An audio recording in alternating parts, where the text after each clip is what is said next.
जय श्री कृष्णा। आज मंगलवार के दिन आइए सुनते हैं हनुमान जी और मंगल देव की यह कथा।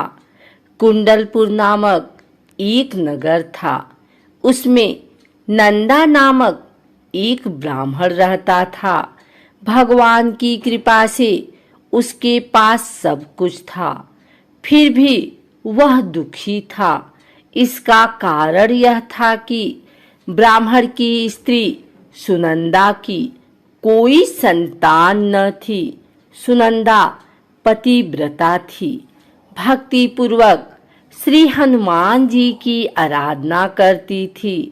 मंगलवार के दिन व्रत करके अंत में भोजन बनाकर हनुमान जी का भोग लगाने के बाद स्वयं भोजन करती थी। एक बार मंगलवार के दिन ब्राह्मणी गृह कार्य की अधिकता के कारण हनुमान जी को भोग न लगा सकी, तो इस पर उसे बहुत दुख हुआ। उसने कुछ भी नहीं खाया और अपने मन में प्रण किया कि अब तो अगले मंगलवार को ही हनुमान जी को भोग लगाकर अंजल ग्रहण करूंगी। ब्राह्मणी सुनंदा प्रतिदिन भोजन बनाती, श्रद्धा पूर्वक पति को खिलाती, परंतु स्वयं भोजन नहीं करती और मन ही मन श्री हनुमान जी की आराधना करती थी। इसी प्रकार 6 दिन गुजर गए और ब्राह्मणी सुनंदा अपने निश्चय के अनुसार भूखी प्यासी निराहार रही। अगले मंगलवार को ब्राह्मणी सुनंदा प्रातःकाल ही बेहोश होकर गिर पड़ी। ब्राह्मणी सुनंदा की इस असीम भक्ति के प्रभाव से श्री हनुमान जी बहुत प्रसन्न हुए और प्रकट होकर बोले, सुनंदा, मैं तेरी भक्ति से बहुत प्रसन्न हूँ, तू उठ और वर मांग। सुनंदा अपने आराध्य देव श्री हनुमान जी को देखकर आनंद की अधिकता से विह्वल हो श्री हनुमान जी के चरणों में गिरकर बोली, हे प्रभु, मेरी कोई संतान नहीं है, कृपा करके मुझे संतान प्राप्ति का आशीर्वाद दे। आपकी अति कृपा होगी। श्री महावीर जी बोले, तेरी इच्छा पूर्ण होगी। तेरी एक कन्या पैदा होगी, उसके अष्टांग प्रतिदिन सोना दिया करेंगे। इस प्रकार कहकर श्री महावीर जी अंतर ध्यान हो गए। ब्राह्मणी सुनंदा बहुत हर्षित हुई और सभी समाचार अपने पति से कहा। ब्राह्मण देव कन्या का वरदान सुनकर कुछ दुखी हुए, परंतु सोना मिलने की बात सुनी तो बहुत प्रसन्न हुए। विचार किया कि ऐसी कन्या के साथ मेरी निर्धनता भी समाप्त हो जाएगी। श्री हनुमान जी की कृपा से वह ब्राह्मणी गर्भवती हुई और 10वें महीने में उसे बहुत ही सुंदर पुत्री प्राप्त हुई।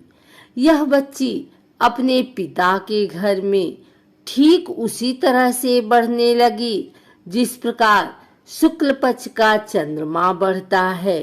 10वें दिन ब्राह्मण ने उस बालिका का नामकरण संस्कार कराया। उसके कुल पुरोहित ने उस बालिका का नाम रत्नावली रखा, क्योंकि यह कन्या सोना प्रदान किया करती थी। इस कन्या ने पूर्व जन्म में बड़े ही विधान से मंगल देव का व्रत किया था। रत्नावली का अष्टांग बहुत सा सोना देता था। उस सोने से नंदा ब्राह्मण बहुत ही धनवान हो गया। अब ब्राह्मणी भी बहुत अभिमान करने लगी। समय बीतता रहा। अब रत्नावली 10 वर्ष की हो चुकी थी। एक दिन जब नंदा ब्राह्मण प्रसन्नचित्त था तब सुनंदा ने अपने पति से कहा, मेरी पुत्री रत्नावली विवाह के योग्य हो गई है, अतः आप कोई सुंदर तथा योग्य वर देखकर इसका विवाह कर दें। यह सुन ब्राह्मण बोला, अभी तो रत्नावली बहुत छोटी है। तब ब्राह्मणी बोली, शास्त्रों की आज्ञा है कि कन्या 8वें वर्ष में गौरी, 9 वर्ष में राहिणी, 10वें वर्ष में कन्या, इसके पश्चात रजस्वला हो जाती है।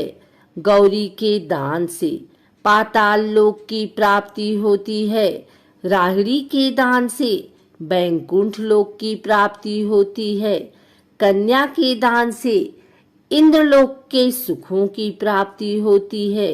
अगर हे पति देव रजस्वला का दान किया जाता है तो घोर नरक की प्राप्ति होती है। इस पर ब्राह्मण बोला, अभी तो रत्नावली मात्र 10 ही वर्ष की है और मैंने तो 16-16 साल की कन्याओं के विवाह कराए हैं, अभी जल्दी क्या है। तब ब्राह्मणी सुनंदा बोली, आपको तो लोभ अधिक हो गया लगता है। शास्त्रों में कहा गया है कि माता पिता और बड़ा भाई रजस्वला कन्या को देखते हैं तो वह अवश्य ही नरकगामी होते हैं। तब ब्राह्मण बोला, अच्छी बात है, कल मैं अवश्य ही योग्य वर की तलाश में अपना दूत भेजूंगा। दूसरे दिन ब्राह्मण ने अपने दूत को बुलाया और आज्ञा दी कि जैसी सुंदर मेरी कन्या है वैसा ही सुंदर वर उसके लिए तलाश करो। दूत अपने स्वामी की आज्ञा पाकर निकल पड़ा। पंपई नगर में उसने एक सुंदर लड़के को देखा। यह बालक एक ब्राह्मण परिवार का बहुत गुणवान पुत्र था। इसका नाम सोमेश्वर था। दूत ने इस सुंदर व गुणवान ब्राह्मण पुत्र के बारे में अपने स्वामी को पूर्ण विवरण दिया। ब्राह्मण नंदा को भी सोमेश्वर अच्छा लगा और फिर शुभ मुहूर्त में विधि पूर्वक कन्या दान करके ब्राह्मण ब्राह्मणी संतुष्ट हुए। परंतु ब्राह्मण के मन तो लोभ समाया हुआ था। उसने कन्यादान तो कर दिया था पर वह बहुत खिन्न भी था। उसने विचार किया कि रत्नावली तो अब चली जावेगी और मुझे इससे जो सोना मिलता था वह अब नहीं मिलेगा। मेरे पास जो धन था कुछ तो इसके विवाह में खर्च हो गया और जो शेष बचा है वह भी कुछ दिनों पश्चात समाप्त हो जाएगा। मैंने तो इसका विवाह करके बहुत बड़ी भूल कर दी है। अब कोई ऐसा उपाय हो कि रत्नावली मेरे घर में ही बनी रहे, अपनी ससुराल ना जावे। लोभ रूपी राक्षस ब्राह्मण के मस्तिष्क पर छाता जा रहा था। रात भर अपनी सैया पर बेचैनी से करवटें बदलते बदलते उसने एक बहुत ही क्रूर निर्णय लिया।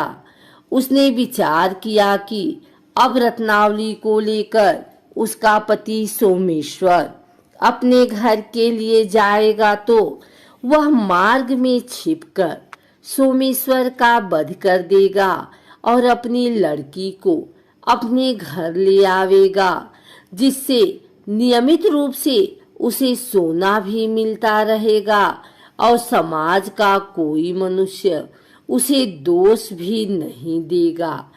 प्रातः काल हुआ तो नंदा और सुनंदा ने अपने जमाई तथा लड़की को बहुत सारा धन देकर विदा किया। सोमेश्वर अपनी पत्नी रत्नावली को लेकर ससुराल से अपने घर की तरफ चल दिया। ब्राह्मण सुनंदा महालोभ के वशीभूत हो अपनी मति खो चुका था। पाप पुण्य को उसे विचार न रहा। अपने भयानक व क्रूर निर्णय को कार्य रूप देने के लिए उसने अपने दूत को मार्ग में अपने जमाई का वध करने के लिए भेज दिया था, ताकि रत्नावली से प्राप्त होने वाला सोना उसे हमेशा मिलता रहे और वो कभी निर्धन न हो। ब्राह्मण के दूत ने अपने स्वामी की आज्ञा का पालन करते हुए उसके जमाई सोमेश्वर का मार्ग में ही वध कर दिया। समाचार प्राप्त कर ब्राह्मण नंदा मार्ग में पहुंचा और रुदन करती अपनी पुत्री रत्नावली से बोला, हे पुत्री, मार्ग में लुटेरों ने तेरे पति का वध कर दिया है। भगवान की इच्छा के आगे किसी का कोई वश नहीं चलता है। अब तू घर चल, वहां पर ही रहकर शेष जीवन व्यतीत करना। जो भाग्य में लिखा है वही होगा। अपने पति की अकाल मृत्यु से रत्नावली बहुत दुखी हुई। करुण क्रंदन व रुदन करते हुए अपने पिता से बोली, हे पिताजी, इस संसार में जिस स्त्री का पति नहीं है उसका जीना व्यर्थ है। मैं अपने पति के साथ ही अपने शरीर को जला दूंगी और सती होकर अपने इस जन्म को, माता पिता के नाम को तथा सास ससुर के यश को सार्थक करूंगी। ब्राह्मण नंदा अपनी पुत्री रत्नावली के वचनों को सुनकर बहुत दुखी हुआ। विचार करने लगा, मैंने व्यर्थ ही जमाई वध का पाप अपने सिर लिया। रत्नावली तो उसके पीछे अपने प्राण तक देने को तैयार है। मेरा तो दोनों तरफ से मरण हो गया। धन तो अब मिलेगा नहीं। जमाई वध के पाप के फलस्वरूप यम यातना भी भुगतनी पड़ेगी। यह सोचकर वह बहुत खिन्न हुआ। सोमेश्वर की चिता बनाई गई। रत्नावली सती होने की इच्छा से अपने पति का सिर अपनी गोदी में रखकर चिता में बैठ गई। जैसे ही सोमेश्वर की चिता को अग्नि लगाई गई, वैसे ही प्रसन्न हो मंगलदेव वहां प्रकट हुए और बोले, हे रत्नावली, मैं तेरी पति भक्ति से बहुत प्रसन्न हूँ, तू वर मांग। रत्नावली ने अपने पति का जीवन दान मांगा। तब मंगलदेव बोले, रत्नावली, तेरा पति अजर अमर है, यह महाविद्यमान भी होगा और इसके अतिरिक्त तेरी जो इच्छा हो वर मांग। तब रत्नावली बोली, हे ग्रहों के स्वामी, यदि आप मुझ पर प्रसन्न हैं तो मुझे यह वरदान दीजिए कि जो भी मनुष्य मंगलवार के दिन प्रातःकाल लाल पुष्प, लाल चंदन से पूजा करके आपका स्मरण करे, उसको रोग व्याधि न हो, स्वजनों का कभी वियोग न हो, सर्प, अग्नि तथा शत्रुओं का भय न रहे। जो स्त्री मंगलवार का व्रत करे वह कभी विधवा न हो। मंगलदेव तथास्तु कहकर अंतर ध्यान हो गए। सोमेश्वर मंगलदेव की कृपा से जीवित हो उठा। रत्नावली अपने पति को पुनः प्राप्त कर बहुत प्रसन्न हुई और मंगलदेव का व्रत प्रत्येक मंगलवार को करके व्रतराज और मंगलदेव की कृपा से इस लोक में सुख ऐश्वर्य को भोगते हुए अंत में अपने पति के साथ स्वर्ग लोक को चली गई।